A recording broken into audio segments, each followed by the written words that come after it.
Praise lord. దేవుని నామాన్ని మహిమ కలుగును గాక. ఈ 40 దినాల ఉపవాస కూడికలలో దేవుడు 37 రోజులు ఘనంగా జరిగించాడు. ఈ 38వ రోజును ప్రార్థన చేసుకుని ప్రారంభించుకుందాం. పరిశుద్ధ ప్రేమ గల తండ్రి, నీకు వందనాలు తెలియజేస్తున్నాం నాయన. ఈ 38వ కూడికలో మీరే మాకు తోడే నడిపించినందుకు వందనాలు నాయన. ఉదయకాల స్తోత్ర కూడికలు, మధ్యాహ్నం కూడికలు మీరే మాకు తోడే నడిపించినందుకు వందనాలు నాయన. ఈ సాయంత్రకాల ఫేస్బుక్ లైవ్లో పాటల్లోనూ వాక్యంలోనూ మీరే మాకు తోడని నడిపించమని ఏస్తున్నామని వాడికి వేడుకుంటున్నాం మా పరమ తండ్రి. ఆమేన్. పాట పాడుకుని దేవుని నామాన్ని మహిమపరుచుకున్నాం.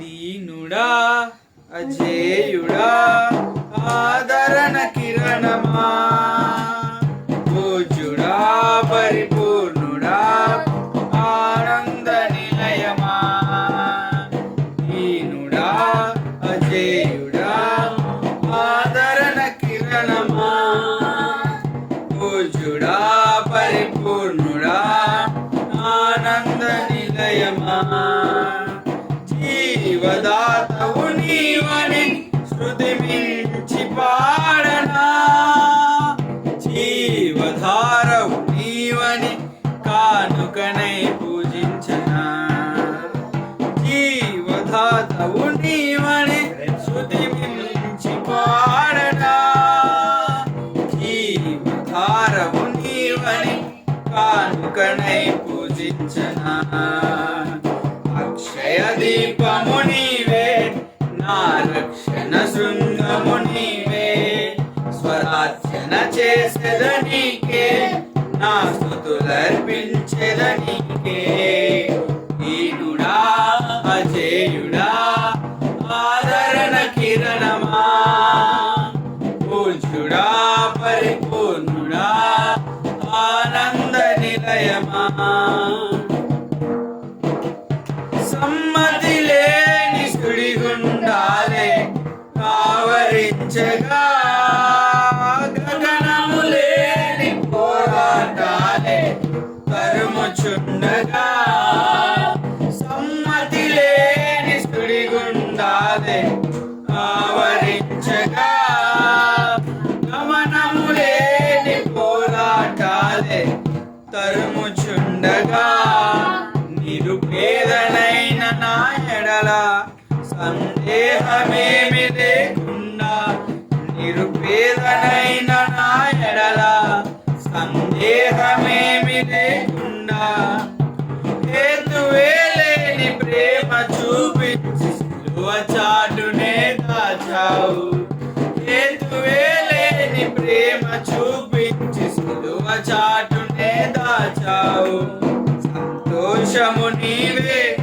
అమృత సంగీతము నీవే, స్తుతి మాలిక నీకే వజ్ర సంకల్పము నీవే, దీనుడా అజేయుడా ఆదరణ కిరణమా, పూజ్యుడా పరిపూర్ణుడా ఆనంద నిలయమా, దీనుడా అజేయుడా ఆదరణ కిరణమా, పూజ్యుడా పరిపూర్ణుడా ఆనంద నిలయమా, సత్య ప్రమాణము నెరవేర్చుటకే మార్గదర్శివై నిత్య నిబంధన నాతో చేసిన సత్యవంతుడా, సత్య ప్రమాణము నెరవేర్చుటకే మార్గదర్శివై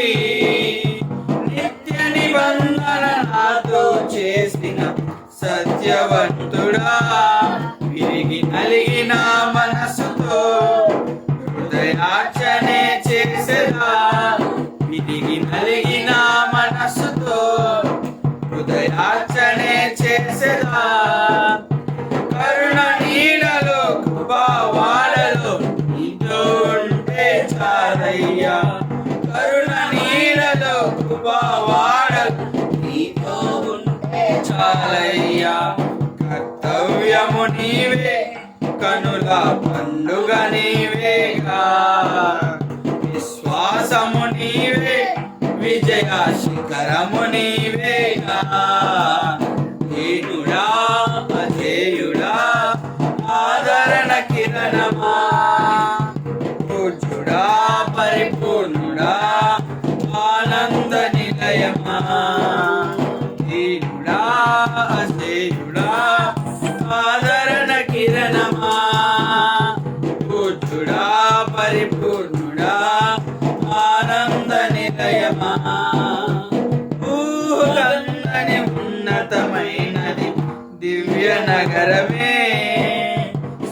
స్ఫటికము పోలిన సుందరమైనది నీ రాజ్యమే, ఊహకు అందని ఉన్నతమైనది దివ్య నగరమే.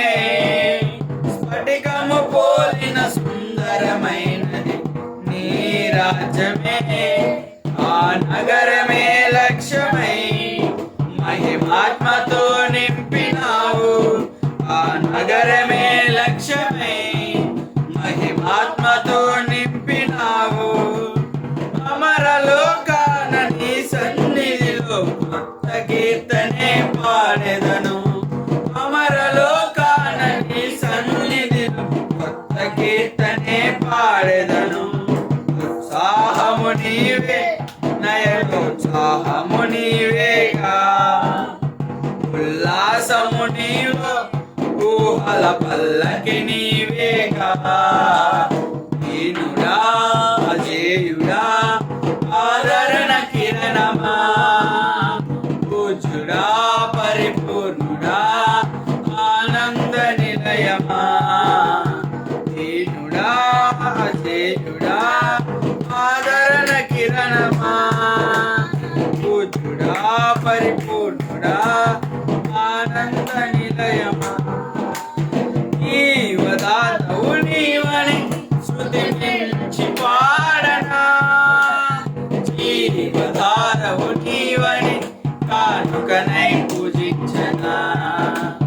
జీవదాతవు నీవని శృతి మించి పాడనా, జీవధారవు నీవని కానుకనై పూజించనా. అక్షయ దీపము నీవే, నా రక్షణ శృంగము నీవే.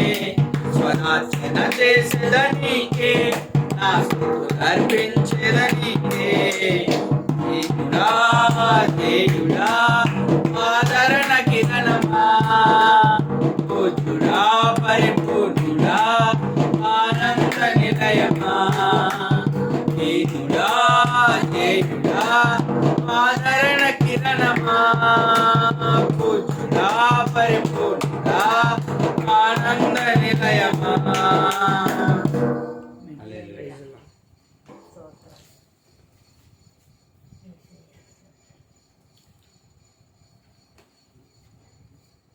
Praise lord.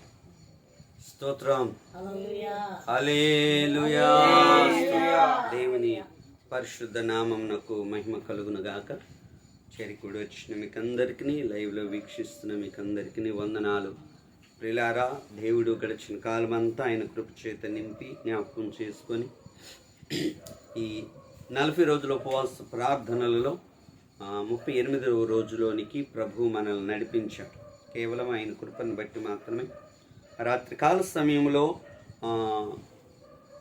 ఎజ్రా మరి శాస్త్రి దేవుని వాక్యాన్ని బోధిస్తూ ఉన్నాడు. ఆ బోధిస్తూ ఉన్నప్పుడు వారిలో ఒక పశ్చాత్తాపం కలిగింది.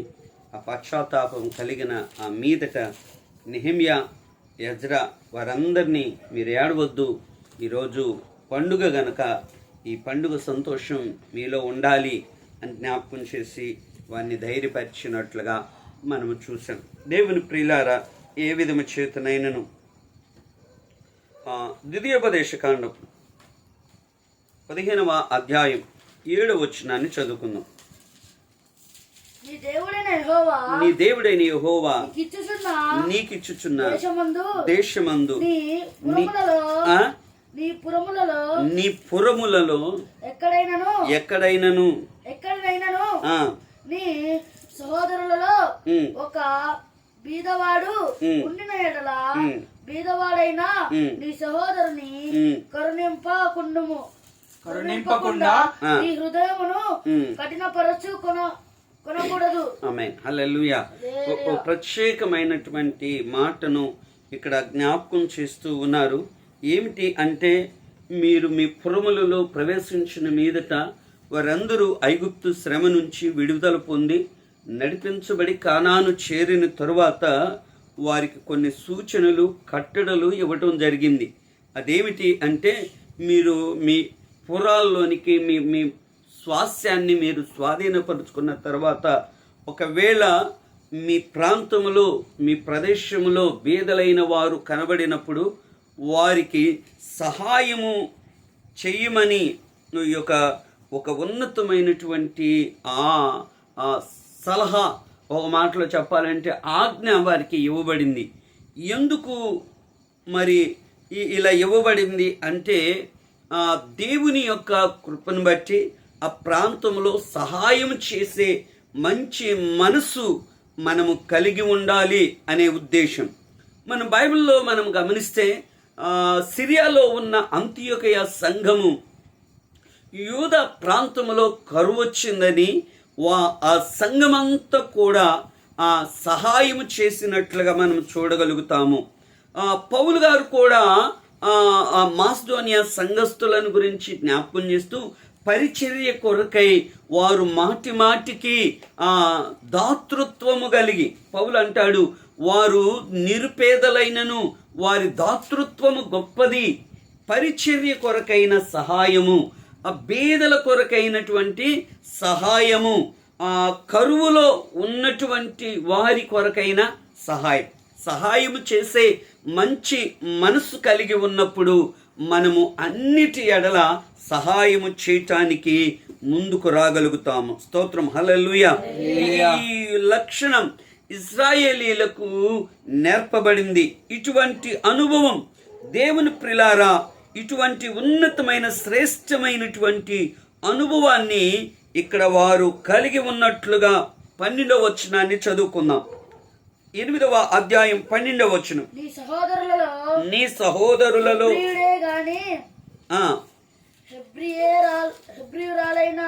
మెయిన్ నెహెమ్యా గ్రంథం 8వ అధ్యాయం 12వ వచనం. అలాగున 8:12 నాన్న. ఆ తరువాత జనులు తమకు తెలియజేయబడిన మాటలన్నిటిని గ్రహించి తినుటకును త్రాగుటకును లేని వారికి పలహారములు పంపించుటకును సంభ్రముగా ఉండుటకును ఎవరి ఇండ్లకు వారు వెళ్ళిరి. ఆమేన్, హల్లెలూయా. ఎందుకంటే లేని వారికి ఇవ్వటానికి ఇక్కడ నెహెమ్యా గారు, ఎజ్రా గారు వారికి ఒక ఉన్నతమైన ఉపదేశాన్ని జ్ఞాపకం చేశారు. వారు దేవుని మాటలు విన్నారు, వారిలో పశ్చాత్తాపం కలిగింది. నెహెమ్యా వారందరినీ, వారు దుఃఖిస్తూ ఉన్న వారిని ధైర్యపరుస్తూ ఏమని జ్ఞాపకం చేశారు అంటే, మీరందరూ కూడా సహాయము చేయాలి అనేటువంటి మాటను జ్ఞాపకము చేసినప్పుడు వారందరూ కూడా తమకు తెలియజేయబడిన మాటలన్నిటినీ ఏమండి గ్రహించారు. తినటానికి త్రాగటానికి లేని వారికి పలహారాలు పంపించారు. స్తోత్రం. ఎంత గొప్ప అనుభవాన్ని జ్ఞాపకం చేస్తూ ఉన్నారు. ఇటువంటి ఉన్నతమైనటువంటి కార్యాన్ని జరిగించినప్పుడు దేవుని వాక్యాన్ని మనము గమనిస్తే, నేను ఆకలిగొని ఇంటిని, మీరు నాకు ఆహారం పెట్టలేదు, నేను దప్పికొని ఉంటిని, నేను వస్త్రహీనై వచ్చాను, మీరెప్పుడు వచ్చారయ్యా అని అడిగారు.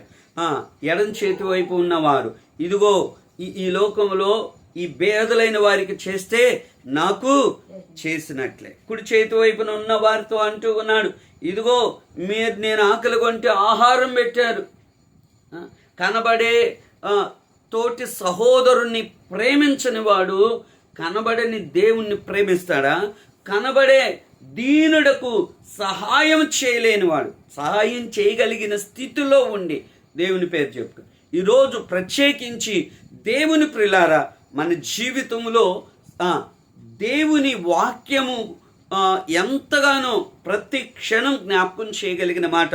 ఇశ్రాయేలీలకు దేవుడు ప్రత్యేకమైన ఆజ్ఞగా జ్ఞాపకం చేసిన మాట ఏంటి అంటే, మీరు మీ పంట పొలములో దీనులకు పనులు వదిలిపెట్టాలంట. స్తోత్రం, హల్లెలూయా. ఎన్ని విధాలుగా బేదల కొరకైనటువంటి ప్రతి మాటను కూడా, బేదల కొరకైన కానుకను, బేదల కొరకైనటువంటి సహాయమును, బేదల కొరకైనటువంటి ఆహారమును, అబ్బా ఎంత గొప్ప దేవుని. ఇటువంటి అనుభవాన్ని నెహెమ్యా వారికి నేర్పించాడు, వారికి బోధించాడు. వారందరూ కూడా ఆ పండుగలలో వారు కూడా ఈ సంతోషాన్ని పాలు పంపులు పొందినట్లుగా మనము చూడగలుగుతాము. 13వ వచనం నుండి మనము పరిశీలిస్తే, రెండవ దినమందు జనులందరి పెద్దలలో ప్రధానులైన వారును యాజకులను లేవీయులను ధర్మశాస్త్ర గ్రంథపు మాటలు వినవలెనని శాస్త్రైన ఎద్దకు కూడి వచ్చిరి. యెహోవా మోషేకు దయచేసిన గ్రంథములో చూడగా 7వ మాసపు ఉత్సవ కాలమందు ఇశ్రాయేలీలు పర్ణశాలలలో నివాసము చేయవాలని వ్రాయబడి ఉండుట కనుగొనెను. వారు తమ పట్టణములన్నిటిలోను యెరూషలేములోను ప్రకటన చేసి తెలియజేయవలసినది ఏమనగా, మీరు పర్వతమునకు పోయి ఒలివ చెట్ల కొమ్మలను, అడవి ఒలివ చెట్ల కొమ్మలను, గుంజి చెట్ల కొమ్మలను, ఈత చెట్ల కొమ్మలను, గుబురుగల వేరు చెట్ల కొమ్మలను తెచ్చి వ్రాయబడినట్లుగా పర్ణశాలలు కట్టవలెను. ఆమేన్, హల్లెలూయా. ఇక్కడ వారు పర్ణశాలలు కట్టి పర్ణశాల పండుగలను ఆచరించుట అనేది ప్రారంభించారు. ఇక్కడ జనులందరిలో పెద్దల్లో ప్రధానులైన వారు, యాజకులు, ధర్మశాస్త్ర గ్రంథం మాటలు వినటానికి ఎజ్రా దగ్గరకు వచ్చారు. సామాన్య ప్రజలు మాత్రమే గాక ఇక్కడికి పెద్దలు కూడా వచ్చి దేవుని వాక్యాన్ని ఆలకించారు. ఆలకించి ఆ గ్రంథంలో విషయాన్ని చూడగా మోషే దేవుని ద్వారా పొందుకున్న వర్తమానం, ఇశ్రాయేలీలు పర్ణశాలలో నివసించారు అని వ్రాయబడి ఉన్నట్లుగా లేవికాండంలో కూడా ఈ అనుభవాన్ని మనము చూడగలుగుతాము. ఇశ్రాయేలీలు అరణ్యంలో ప్రయాణం చేసిన దినాలలో పర్ణశాలలో నివాసం చేశారు కదా. దేవుడు వారిని నడిపించు విధానము జ్ఞాపకం చేసుకుంటున్న పండగలలో ఇది పెద్దలందరూ చెప్పారు. లేవికాండాన్ని మనం గమనిస్తే 23వ అధ్యాయం 33వ వచనం నుండి, లేవికాండం 23వ అధ్యాయం 33వ వచనం, మరియు మోషేకు ఇలాగు సెలవిచ్చెను, యెహోవా మోషేకు ఇలాగు సెలవిచ్చెను, నీవు ఇశ్రాయేలీలతో ఇట్లనుము, ఈ 7వ నెల 10వ దినమున మొదలుకొని 7 దినముల వరకు యెహోవాకు పర్ణశాలల పండుగను జరపవలెను. ఆమేన్, హల్లెలూయా. 7వ నెల 10వ తారీఖు మొదలుకొని వారం రోజుల పాటు, అంటే 17వ తారీఖు 16వ తారీఖు ఏ పండుగ? పర్ణశాలల పండుగ. ఎలా అంటే వారి గృహాలను విడిచిపెట్టేసి మైదానమందు పర్ణశాలలు కట్టుకొని ఆ 7 రోజులు ఇక్కడే ఉండాలి. స్తోత్రం. ఇంటికి వెళ్ళటానికి వీలు లేదు. ఎందుకు ఈ పండుగ అని మనము గమనిస్తే ప్రిలారా, వారు పర్ణశాల పండుగను దేవుని ఎదుట ఏదైనా చెయ్యాలి అని అనుకున్నప్పుడు వారు ఇష్టపూర్వకంగా చేయాలి కదా, ఇష్టపూర్వకంగా చేయాలి. అలా చేయగలిగినప్పుడు మాత్రం దేవుడే మోషేతో చెప్పాడు. మోషే ఇశ్రాయేలీల ప్రజలతో చెప్పినప్పుడు వారందరూ కూడా వారి గృహాలను విడిచిపెట్టి అక్కడ ఆడున్న గొంజి చెట్లు, ఏమేం చెట్లు ఉన్నాయి అక్కడ, స్తోత్రం, ఆ చెట్ల కొమ్మలన్నిటినీ తీసుకొని వచ్చి అక్కడ వారు పర్ణశాలలు కట్టినట్లుగా ఈత చెట్ల కొమ్మలు, ఒలివ చెట్ల కొమ్మలు, గొంజి చెట్లు కొమ్మలు, గుబురుగల వేరు చెట్ల కొమ్మలన్నీ తీసుకొచ్చేసి పర్ణశాలలు కట్టారు. ఈ పర్ణశాలలు కట్టి ఇక్కడ అంటూ ఉన్నాడు 16వ వచనంలో, ఆ ప్రకారమే జనులు పోయి కొమ్మలను తెచ్చి తమ ఇండ్ల మీదను తమ లోగిళ్లలోను దేవ మందిరపు ఆవరణములోను నీటి గుమ్మపు వీధిలోను ఎఫ్రాయిము గుమ్మపు వీధిలోను పర్ణశాలలు కట్టుకొనిరి. మరియు చెరలో నుండి తిరిగి వచ్చిన వారి సమూహమును పర్ణశాలలు కట్టుకొని వాటిలో కూర్చుండిరి. నూను కుమారుడైన యెహోషువ దినములు మొదలుకొని ఆది వరకు ఇశ్రాయేలీలు అలాగు చేసి ఉండలేదు. ఆమేన్. హల్లెలూయా. అంతకుముందు చేయలేదు, మర్చిపోయారు. వారందరూ సమూహముగా కూడి ప్రభుని ఆరాధించటం, దేవుడు చేసిన మేలులను బట్టి కృతజ్ఞతాస్తుతులు చెల్లించటం విడిచిపెట్టారు. ఎందుకు ఈ పర్ణశాలల పండుగ? దేవుడు చేసిన అద్భుతమైన కార్యములను జ్ఞాపకము చేసుకుంటూ ఆయనను స్తుతించటానికి. స్తోత్రం. ఆయన ఏమై ఉన్నాడో, ఆయన చేయగలిగిన కార్యమేమిటో ఆయనను ఘనపరచు నిమిత్తమై వారి వారి గృహాలు విడిచి పర్ణశాలలు కట్టుకొని దేవుడు చేసిన అద్భుతమైన కార్యాలను బట్టి ఆయన ఘనపరచటానికి వీరందరూ సమూహముగా కూడాలి. అయితే ఇప్పుడు ఏం జరిగింది? యెహోషువ కాలములో ఆ స్వాస్థ్యాలు పొందుకున్న తర్వాత వారు కనానులోనికి ప్రవేశించిన తర్వాత వారు స్వాస్థ్యాలు వారు స్వతంత్రించుకున్న తర్వాత ఈ పండగ చేయట్లేదు. అంటే సమూహముగా ఆరాధించట్లేదు, సమూహముగా కూడట్లేదు, దేవుని మహిమపరిచే అనుభవం విడిచిపెట్టేశారు. దేవుడిచ్చాడు కదా, నాటని ద్రాక్ష తోటలు, కట్టని ఇండ్లు, పెట్టని పొయ్యిలు ఇచ్చాడుగా. స్తోత్రం. ఇక చక్కగా తినేసి ఈ దేవుని సంగతే మర్చిపోయారు. దేవుడు చేసిన అద్భుత కార్యాలు మర్చిపోయారు, దేవుడు చూపిన ఉపకారాలు మర్చిపోయారు. అందుకే దావీదు అంటున్నాడు, నా ప్రాణమా యెహోవాను సన్నుతించుము, ఆయన చేసిన ఉపకారములలో దేనిని మరువకు. స్తోత్రం. హల్లెలూయా.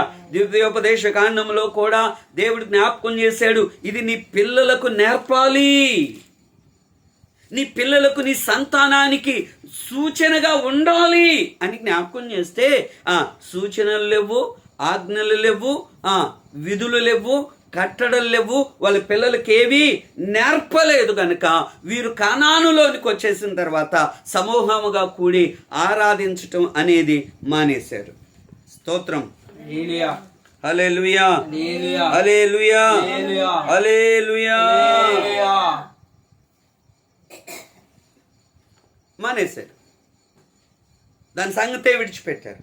మరలా ఇప్పుడు నెహెమ్యా, ఎజ్రా అసలు ధర్మశాస్త్ర గ్రంథం ఏమని సెలవిస్తుంది, ఎలా ఉండాలి అని సెలవిస్తుంది అని ఆ ధర్మశాస్త్ర గ్రంథాన్ని తీసుకొచ్చి చదివించినప్పుడు అక్కడ ఉన్నటువంటి విధానాన్ని వారు అవలంబించటానికి. స్తోత్రం. హల్లెలూయా. హల్లెలూయా. అవలంబించడానికి వారందరూ సిద్ధపడ్డారు. రాజుల గ్రంథం మొదటి గ్రంథం 2వ అధ్యాయం 8వ వచనాన్ని చదువుకుందాం. మరియు బెన్యామీనుడైన గెరా కుమారుడును మొదటి రాజుల గ్రంథం 2వ అధ్యాయం 8వ వచనం. మరియు బెన్యామీనుడైన గెరా కుమారుడును బహూరీము ఊరివాడునైన షిమి నీ యొద్దనున్నాడు. నేను మహానయమునకు వెళ్ళుచుండగా అతడు నన్ను శపించెను. నన్ను ఎదుర్కొనుటకై అతడు యోర్దాను నది యొద్దకు దిగి రాగా యెహోవా తోడు, కత్తి చేత నేను నిన్ను చంపనని ప్రమాణం చేసి తిని వానిని నిర్దోషిగా ఎంచవద్దు, నీవు సుబుద్ధి గల వాడవు గనుక నీవు వానినేమి చేయవలెనో అది నీకు తెలియను. 2వ దినవృత్తాంతముల గ్రంథం 8వ అధ్యాయం 13వ వచనం. మోషే ఇచ్చిన ఆజ్ఞలను బట్టి విశ్రాంతి దినముల యందును అమావాస్యలందును నియామక కాలమందును సంవత్సరమునకు ముమ్మారు జరుగు పండగల యందును అనగా పులి అని రొట్టెల పండుగల యందును వారముల పండుగ యందును పర్ణశాల పండుగ యందును యెహోవాకు ఆమేన్. హల్లెలూయా. మోషే ఇచ్చిన ఆజ్ఞను బట్టి సొలొమోను తాను మంటపం ఎదుట కట్టించిన యెహోవా బలిపీఠము మీద దహన బలులు అర్పించుచూ వచ్చెను. అతడు అనుదిన నిర్ణయము చొప్పున మోషే ఇచ్చిన ఆజ్ఞను బట్టి విశ్రాంతి దినముల యందును అమావాస్యముల యందును నియమక కాలముల యందును ఏందంట పర్ణశాల పండుగ యందును యెహోవాకు ఆమేన్ హల్లెలూయా దేవుడు సన్నిధానములో ప్రియులారా దావీదు తన కుమారుడైన సొలొమోనుకు చెప్పాడు. తన అవసాన కాలమందు ఏం చేయాలో ఎలా చేయాలో అనే విషయాలు మొదటి రాజుల గ్రంథంలో సొలొమోనుకు చెప్పాడు. సొలొమోను కూడా మరి దేవుని నియామక కాలాలను ఆ పండగలను అమావాస్యను జరిగించవలసిన క్రమాన్ని తప్పక జరిగించినట్లుగా మనం చూడగలుగుతాం. ఈరోజు చాలామంది నియామక కూడికలను జరగం, నియామక కూడికలు పాలు పంపులు పొందం, విశ్రాంతి దినమును పునరుద్ధానపు ఆరాధన దినమును నియమంగా కట్టడిగా విధిగా అటెండ్ గారు. స్తోత్రం హల్లెలూయా. ఏమండి ఉపసంఘాల నియామక కూడికలు ఉంటాయి. పౌలు చెప్తాడు, కొందరు మానుకొనుచున్నట్టుగా సంఘముగా కూడుట మానక. స్తోత్రం. ఒకరినొకరు బుద్ధి చెప్పుకుంటూ ఒకరినొకరు ఆత్మలో రేపుకుంటూ ఆ దినము సమీపించిన మరి ఎక్కువగా మనం ఇటువంటి సహవాసాలలో ఉండాలి. ఎందుకు ఈ పర్ణశాల పండుగ అంటే గృహాలను విడిచిపెట్టి మనమందరం ఒక సమూహముగా కూడి ఆయనను ఘనపరచటానికి, అక్కడ దహన బలులు అర్పించటానికి, అక్కడ శరీరార్థమైనటువంటి దహన బలులను అర్పించారు. ఇదిగో మన దేహమే దేవుని ఆలయం, మన శరీరమును. అందుకని పౌలు చెప్తాడు, ఏమని జ్ఞాపకం చేస్తూ ఉన్నాడు, సజీవ యాగముగా మన శరీరమును ఆయనకు అర్పించాలి. స్తోత్రం హల్లెలూయా. పరిపూర్ణముగా ఆయనను దేవునిని మనము ఘనపరుస్తూ మన ప్రార్థనా ధూపము వేయవలసిన వారమై ఉన్నాము. స్తోత్రం హల్లెలూయా. ఇటువంటి అనుభవాన్ని వారు విడిచిపెట్టారు, ఇటువంటి అనుభవాన్ని వారు మరచిపోయారు. కనుకనే మరలా నెహెమ్యా, ఎజ్రా ఇశ్రాయేలీలకు జ్ఞాపకం చేస్తున్నప్పుడు వారు ఇది జ్ఞాపకార్థ పండుగ. ఏ పండుగ ఇది? పర్ణశాల స్తోత్రం. 2వ దినవృత్తాంతముల గ్రంథం 30వ అధ్యాయం 21వ వచనం నుండి.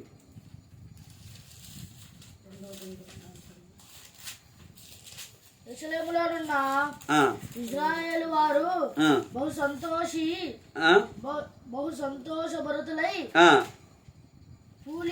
పులియని రొట్టెల పండుగలను దినములు ఆచరించిరి. లేవీయులను యాజకులను యెహోవాను గణపరచుచు నాదము గల వాద్యములతో ప్రతి దినము ఆయనను స్తుతించుచు ఉండిరి. ఆమేన్ హల్లెలూయా. 17వ వచనాన్ని మనం గమనిస్తే 8వ అధ్యాయం 17వ వచనం, మరియు చెరలో నుండి తిరిగి వచ్చిన వారి సమూహమును పర్ణశాలలు కట్టుకొని వాటిలో కూర్చుండిరి. నూను కుమారుడైన యెహోషువ దినము మొదలుకొని అది వరకు ఇశ్రాయేలీలు అలాగు చేసి ఉండలేదు. అప్పుడు వారికి బహు సంతోషము పుట్టెను. ఇదియుగాక మొదటి దినము మొదలుకొని కడవటి దినము వరకు అనుదినము ఎజ్రా దేవుని ధర్మశాస్త్ర గ్రంథమును చదివి వినిపించుచూ వచ్చెను. వారు ఈ ఉత్సవమును 7 దినముల వరకు ఆచరించిన తరువాత విధి చొప్పున 8వ దినమున వారు పరిశుద్ధ సంఘముగా కూడుకొనిరి. స్తోత్రం హల్లెలూయా హల్లెలూయా. వారి సంతోషం పుట్టింది. ఇదిగో మనం విడిచిపెట్టినది ప్రభుని ఘనపరచటం మర్చిపోయాం, ప్రభుని ఆరాధించడం విడిచిపెట్టేశాం, ప్రభుకు దూరం అయిపోయాము, ప్రభు సహవాసానికి దూరమయ్యాం. ఏం జరుగుతుంది అంటే ఈ పర్ణశాలలో పండుగలు జరిగేదేంటి అంటే ఇదిగో దేవుని ధర్మశాస్త్ర గ్రంథం వినిపించబడుతుంది. స్తోత్రం. ఈ పర్ణశాల పండుగ ముఖ్య ఉద్దేశం దేవునిని ఘనపరచుట, దేవుని వాక్యాన్ని వినుట, దేవుని సన్నిధిలో ప్రార్థన చేయుట. ఈ అనుభవాలు కలిగి ఉన్నారు కనుకనే వారు బహుగా సంతోషించారంట. స్తోత్రం. దేనికి సంతోషం? దేవుని సన్నిధిలో ఉండటానికి సంతోషించారు, దేవునితో సహవాసం చేయటానికి సంతోషించారు, దేవునిని ఆరాధించటానికి సంతోషించారు, దేవుని వాక్యం వినటానికి సంతోషించారు, దేవుని సన్నిధిలో ప్రార్థన చేయటానికి సంతోషించారు, దేవునితో గడపటానికి సంతోషించారు. స్తోత్రం. కుటుంబం ఎక్కడుందో, ఇల్లు ఏం చేసిందో, సరిగ్గా తలుపేసేనో లేదు, ఇంట్లో అవి ఉన్నాయి, ఇవి ఉన్నాయి, గొర్రెలు మేకలు మందలు అవన్నీ ఉన్నాయి, వాటి పరిస్థితి ఏంటో ఇవేవి వాళ్ళకి. ఆమె హల్లెలూయా. గొడవల మీటింగ్ పెట్టినప్పుడు గుంటూరులో గోరంట్లో కుటుంబాలు సామాన్లు మొత్తం వేసుకొని ఆడే ఉంటారు 4 రోజులే. ఆడ అన్నం దొరికినా దొరకపోయినా, తిండి దొరికినా దొరకపోయినా, ఇక ఆడే కూర్చొని ఆ వాక్యాలు వింటూ ప్రార్థన చేస్తూ పాటలు పాడుతూ అది ఒక తిరణాలే. స్తోత్రం. ఎందుకని ప్రభుని గణపరచటానికి. ఎక్కడ దేశాల నుండి, రాష్ట్రాల నుండి, ఓ మాటలు చెప్పాలంటే అదంతా ఆ గుంటూరు మొత్తం, సిటీ మొత్తం గొడవల మీటింగ్ జనాలతో నిండిపోతుంది. స్తోత్రం. ఎందుకు అంటే ప్రియులారా, వారందరూ ప్రభుని మహిమపరచాలి. ఏ విధంగా చేతనైనా దేవుని ఆరాధించాలి, ప్రభుని గణపరచాలి, ప్రభు సన్నిధిని అనుభవించాలి, దేవుని ఉపదేశం వినాలి, మారు మనసు పొందాలి, దేవుని సన్నిధిలో ఆత్మీయంగా ఎదగాలి. ఊరగా పని పాటలేక కాదు, ఆత్మీయంగా బలపరచబడాలి. మారు మనసు లేని వారు మారు మనసు పొందాలి, రక్షణ లేని వారు రక్షణ పొందాలి, రక్షణ పొందిన వారు ఆత్మీయ జీవితంలో ఎదగాలి. ఎజ్రా లేచి వారికి ధర్మశాస్త్ర గ్రంథాన్ని వినిపిస్తూ ఉన్నాడు ప్రతిరోజు. స్తోత్రం. అద్భుతమైన ప్రసంగం జరుగుతుంది, వారి హృదయాలు సంతోషిస్తూ ఉన్నాయి, వారిలో గొప్ప మార్పు కలిగింది.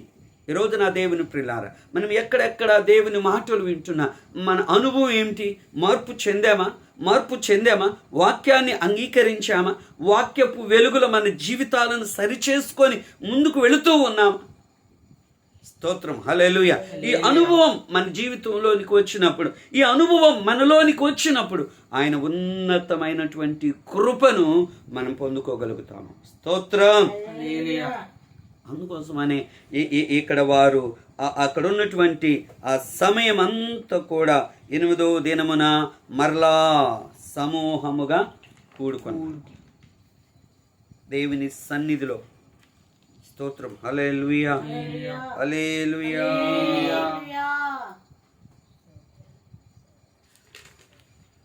ఈ ఉన్నతమైనటువంటి వారు ఎంతగా పురికొల్పబడి, ఎంతగా ప్రయాసపడి వచ్చారు. పడిపోయిన ప్రాకారములను నిలవబెట్టుకున్నారు, కాలిపోయిన గుమ్మములను నిలవబెట్టుకున్నారు, ప్రాకారము కట్టుకున్నారు, సమూహముగా కూడారు. ఎన్ని శ్రమలు, ఇరుకులు, ఇబ్బందులు, ఆటంకాలు, బెదిరింపులు ఎన్నొచ్చినా తల వంచలేదు, తలగ్గలేదు, వెనకడుగు వేయలేదు. ప్రియులారా, ఎన్ని శ్రమలు వచ్చినా కూడా వారు ఏమాత్రము కూడా దేవుడు వారికి అప్పగించిన పనిని జరిగించటానికి ముందుకే వెళ్ళారు.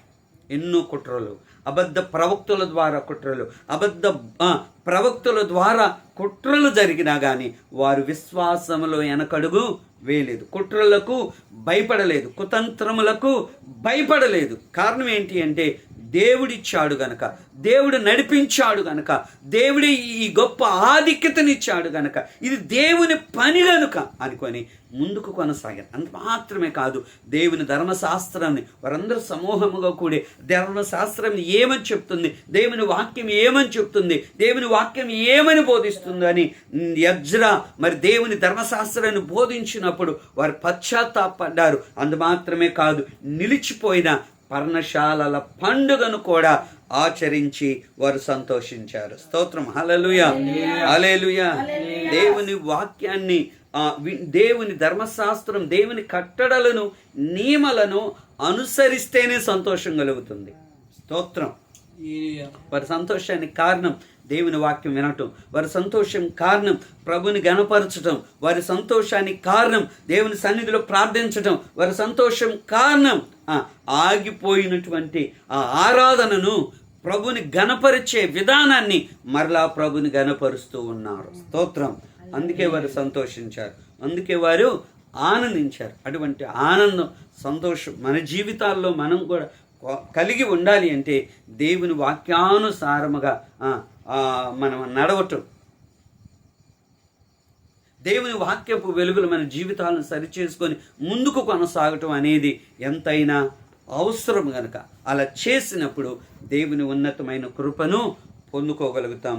దేవుడు తన మాటలు దీవించునుగాక. ఆమె ప్రార్థన చేసుకుందాం. మా మధ్యలో మరి అమ్మగారు ఉన్నారు, అమ్మగారు వచ్చి ప్రార్థన చేస్తారు. మా అమ్మగారు.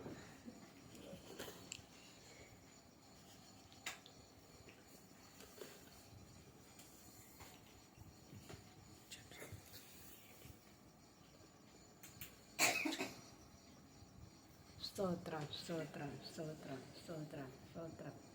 జీవాధిపతి సర్వాధికారి పరిశుద్ధుడ వందనాలు స్తోత్రాలు నాయన. పరిశుద్ధ ప్రభు నీ స్తోత్రాలు. ఇదిగో నాయన 40 రోజులు ఈ ఉపవాస కోడికలో ప్రభు నీ బిడ్డలు ఎంతో పరిచర్య చేసి ఎంతో ప్రార్థన చేస్తున్నారు. అభాగ్రాలు నాయన నన్ను కూడా కలిపేందుకు నీ స్తోత్రాలు. ప్రార్థన చేసే యోగ్యత లేని నన్ను కూడా ప్రభు నా బిడ్డలు ప్రార్థన చేస్తున్నారు, వాక్యం చెబుతున్నారు, పాటలు పాడుతున్నారు, అన్నిటినీ సన్నిధిలో నిలబడుతున్నారు. ప్రభు నీ కృప ఉంచయ్యా, నీ దయ ఉంచయ్యా, నీ కనికిరి ఉంచయ్యా, నీ కాపుదాలు ఉంచయ్యా, నీ రెక్కల నీడలో ఆశ్రయ దుర్గంగా ఉన్న దేవా నీ స్తోత్రం స్తోత్రం స్తోత్రం స్తోత్రం. నీ దయా కిరీటం కింద ఉంచి ప్రభా ఈ 40 రోజులు పూర్తి చేసి నీ సన్నిధిలో ఘనపరిచే వరకు నీ కృప ఉంచి, నీ దయ ఉంచి, నీ కనికిరి ఉంచి అయ్యా ఈ వాక్యం విన్న వాళ్ళందరూ నా రక్షించబడటానికి ప్రభా నీ సన్నిధిలో నిలబడటానికి ప్రార్థనాపరులుగా ఉండటానికి అయ్యా నువ్వు ఇచ్చిన ప్రభా ఈ వాక్యం కొరకు నీ స్తోత్రాలు. నీ సేవకుని ఇంకా బహుగా వాడుకొని ఆత్మలో అభిషేకించి ప్రార్థనాత్మతో నింపి అభిషేకపు కొమ్మని ప్రభా ఆ బిడ్డల మీదకు వంచి నీ కృపలో బలపరిచి కాచి కాపాడమని ఈ కొద్ది వినపని సంకొంచుకుని ప్రతిఫలం దయచేయమని మా రక్షణకర్త నేసైదారేడుకొని ప్రార్థిస్తున్నాం తండ్రి. ఆమేన్. నా ప్రాణమా యెహోవాను సన్నుతించు, నా అంతరంగమున సమస్తమైన పరిశుద్ధ నామమును సన్నుతించు. నా ప్రాణమా యెహోవాను సన్నుతించు, ఆయన చేసిన ఉపకారములు దేనిని. ఆమేన్. ఆమేన్. Praise lord.